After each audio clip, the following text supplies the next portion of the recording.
ప్రభునందు ప్రియమైన దేవుని పిల్లలైన వారు అందరికీ మన ప్రభువును లోకరక్షకుడైన యేసుక్రీస్తు వారి నామమున మరి ఒక్కసారి శుభాభివందనములు తెలియచేస్తూ ఉన్నాను.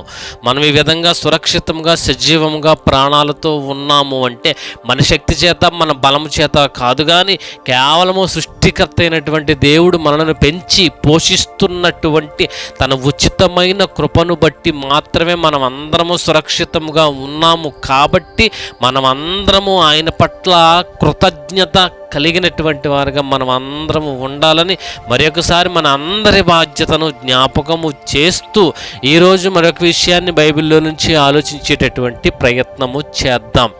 యేసుక్రీస్తు వారు శిలువ మీద పలికినటువంటి 7 మాటలను గూర్చి మనం ఆలోచన చేస్తున్నాం. 2 మాటలు మీరు అందరూ వినడం జరిగింది. ఈరోజు 3వ మాట. ఇప్పుడు 3వ మాట మనం ఆలోచించే ప్రయత్నం చేద్దాం. అందరూ సంతోషముగా ఉన్నారని తలంచుచు అందరూ సంతోషముగా ఆనందంగా ఉండాలని మనస్ఫూర్తిగా కోరుకుంటున్న వారిలో నేను ఒకడిని. కాబట్టి కొద్ది నిమిషాలు వాక్యాన్ని ధ్యానం చేద్దాం.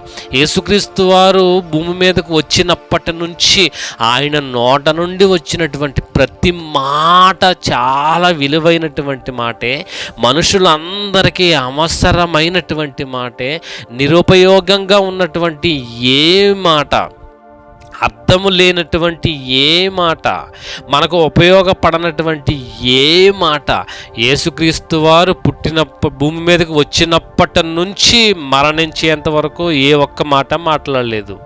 ఈ సందర్భానుసారంగా మాట్లాడుకుంటున్నాము. కాబట్టి యేసుక్రీస్తు వారు శిలువ మీద పలికినటువంటి 3వ మాట ఏంటి అని జాగ్రత్తగా ఆలోచన చేస్తే యోహాను సువార్త 19వ అధ్యాయము, యోహాను సువార్త 19వ అధ్యాయము 26, 27 వచనాలు చూద్దాం. యేసు తన తల్లియు తాను ప్రేమించిన శిష్యుడును దగ్గర నిలిచియుండుట చూచి, అమ్మా ఇదిగో నీ కుమారుడు అని తన తల్లితో చెప్పెను. తరువాత శిష్యుని చూచి, ఇదిగో నీ తల్లి అని చెప్పాను. ఆ గడియ నుండి ఆ శిష్యుడు ఆమెను తన ఇంట చేర్చుకొనేను. ఈ మాటలో మనకేమి దేవుడు చెప్పాలనుకున్నాడు అంటే బాధ్యత. దేవుడు మనకి బాధ్యతను నేర్పించాలనుకుంటున్నాడు.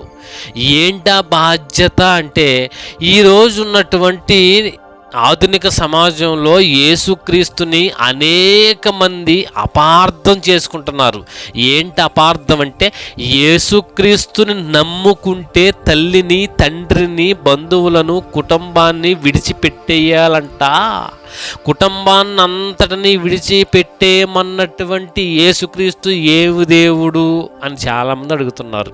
ఇక్కడ జాగ్రత్తగా వాళ్ళకి అర్థం కానటువంటి విషయం, బైబిల్లో దేవుడు రాయించినటువంటి విషయం, యేసుక్రీస్తు వారిలో ఉన్నటువంటి గొప్ప విషయం ఈరోజు సమాజానికి అర్థం కాలేదు. ఒకవేళ యేసుక్రీస్తు వారే కుటుంబాన్ని విడిచిపెట్టమని చెప్పి ఉంటే ఆ రోజు ఆ సమయంలో శిలువ మీద యేసుక్రీస్తు వారి యొక్క పరిస్థితి ఏ రకంగా ఉంది? ఒళ్ళంతా గాయాలు, శరీరం అంతా వేదన, పచ్చి పుండిలాగా నలిగిపోతుంది.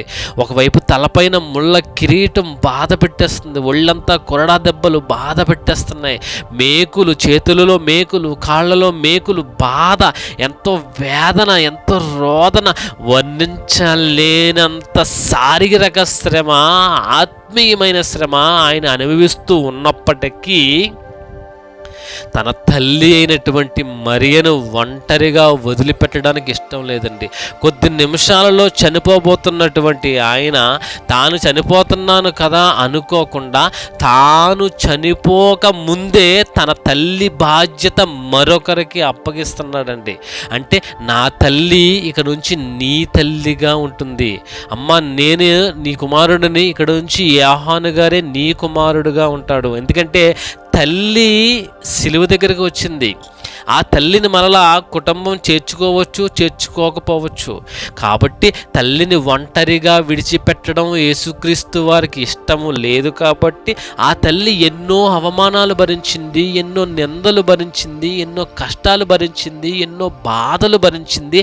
వాటన్నిటిని తట్టుకుంటూ యేసుక్రీస్తు వారి వెంబడి నడిచింది. అంత ధన్యురాలుగా ఉన్నటువంటి ఆమెను యేసుక్రీస్తు వారు ఒంటరిగా విడిచిపెట్టకుండా ఆమెను చివరి నిమిషంలో కూడా తల్లిపైన ఎంత ప్రేమ చూపిస్తున్నాడో చూడండి. చివరి క్షణంలో కూడా తల్లిపైన ఎంత బాధ్యత కలిగి ఉన్నాడో చూడండి. అంటే యేసుక్రీస్తు వారు చివరి నిమిషంలోనే తల్లిపైన అంత బాధ్యత కలిగి ఉండి తన శిష్యుడైనటువంటి యోహాను గారికి తల్లిని అప్పగిస్తూ, ఈమె నీ తల్లి, ఇక నుంచి ఈమె నీ తల్లి అనేమో యోహాను గారికి చెబుతున్నాడు.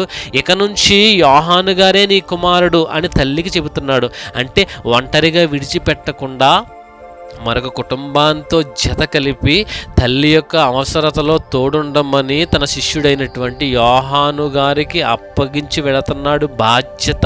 ఎలాంటి పొజిషన్లోనైనా, ఎలాంటి పరిస్థితుల్లోనైనా ఆయన తన బాధ్యతను విస్మరించలేదు. ఈరోజు మనకేమర్థమవుతుంది దాని ప్రకారంగా? మనము కూడా మన తల్లిదండ్రులను చివరి క్షణము వరకు, వాళ్ళు ఈ లోకాన్ని వదిలిపెట్టేంత వరకు, లేదా మనము ఈ లోకాన్ని వదిలిపెట్టేంత వరకు, వాళ్ళు ఉన్నంత వరకు మనము వాళ్ళ బాధ్యత మనమే తీసుకోవాలి. వాళ్ళ యోగక్షేమాలు మనమే తీసుకోవాలి. మనను కని పెంచినటువంటి మన తల్లిదండ్రులను, మన రక్త సంబంధులను, మన బంధువులను ఈరోజు మనం ఒంటరిగా విడిచిపెట్టేయకూడదు.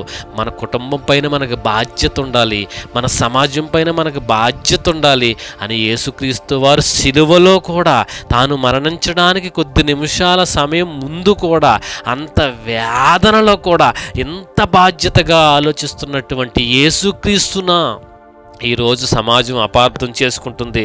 సామెతల గ్రంథం 23వ అధ్యాయం, సామెతల గ్రంథం 23వ అధ్యాయం 22వ వచనం చూద్దాం. సామెతల గ్రంథం 23వ అధ్యాయం 22వ వచనంలో, నిన్ను కనిన నీ తండ్రి ఉపదేశమును అంగీకరించుము, నీ తల్లి ముదిమియందు ఆమెను నిర్లక్ష్యము చేయకము అంటున్నాడు దేవుడు. అంటే నీ తండ్రి ఉపదేశాన్ని తిరస్కరించొద్దు, నీ తల్లి ముదిమియందు ఆమెను నిర్లక్ష్యము చేయొద్దు. ఎందుకంటే యేసుక్రీస్తు లాంటి వారే తన బాధ్యతను విస్మరించకుండా చివరి నిమిషంలో తన తల్లి బాధ్యతను శిష్యుడికి అప్పగించి వెళుతున్నాడే. ఈరోజు మనం ఆరోగ్యంగా ఉన్నాం, ఆనందంగా ఉన్నాం, కుటుంబంగా ఉన్నాం, మనకున్నటువంటి పరిస్థితులన్నీ అనుకూలంగా ఉన్నాం, మనకేమి పెద్దగా బాధలు, రోదనలు, సమస్యలు, ఇబ్బందులు, కష్టాలు ఏమీ లేనప్పటికీ, అన్ని సక్రమంగా ఉన్న ఈరోజు మన తల్లిదండ్రుల పైన మనం బాధ్యత కలిగి ఉండకుండా వాళ్ళని ఈరోజు చాలామంది రోడ్డున పడేస్తున్నారు. చాలామంది తీసుకెళ్ళి అనాథాశ్రమాల్లో జాయిన్ చేసేస్తున్నారు. చాలామంది వాళ్ళ ముదిమి వచ్చిన తర్వాత వాళ్ళ ముసలి వయసులో వాళ్ళకు కావాల్సినటువంటి అవసరతలు తీర్చలేనటువంటి పరిస్థితుల్లో ఉండిపోతున్నారు. ఇలాంటి వారందరికీ యేసుక్రీస్తు వారు సిలువపై ఉండి కూడా చెప్పినటువంటి పాఠం ఏంటంటే, నీ కన్న తల్లిదండ్రుల బాధ్యత నీదే, నేను లేనప్పటికీ నా తల్లి బాధ్యత నా శిష్యుడికి అప్పగిస్తున్నాను.